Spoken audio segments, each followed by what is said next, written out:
First tonight, more than 500 children in Nottinghamshire have been identified as at risk of being groomed for sex, and dozens of cases were referred to the police last year.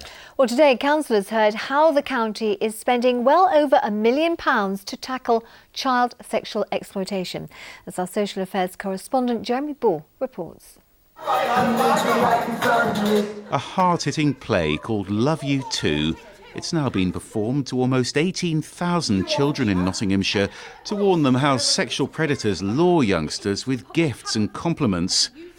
Tackling child sexual exploitation is a growing priority for Nottinghamshire County Council, which says it's now identified 501 girls and boys who could be at risk. Last year, 69 cases were investigated by the police. Almost half of those were online crimes, like asking for explicit photos. So now the council's asked a leading charity to work with children as young as 10 who've been targeted. The coercion is very damaging. They're entering relationships with adults who are basically tricking them into relationships, sending images, getting them to meet up, and it's all a trick. Today's report was prompted by scandals in Derby and Rotherham, where vulnerable children were lured into private cars and taxis by men who pretended to be their boyfriends.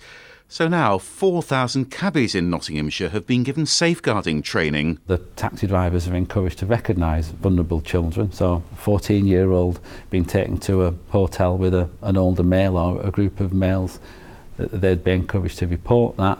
Some young person incredibly drunk, bruised, injured, we're asking the taxi driving community to recognise that risk and come forward and report that. It comes as Nottinghamshire County Council still dealing with historical allegations of sex abuse at local children's homes. They're one strand of a national inquiry that's now going to be reviewed.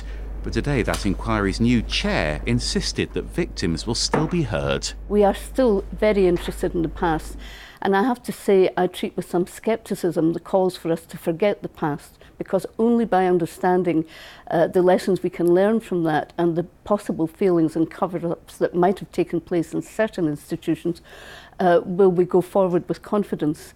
Officials here are bracing themselves for an avalanche of criticism over those historical inquiries, and they're already taking action to learn the lessons and to stop more children from becoming victims. Jeremy Ball, BBC Midlands Today, Nottinghamshire.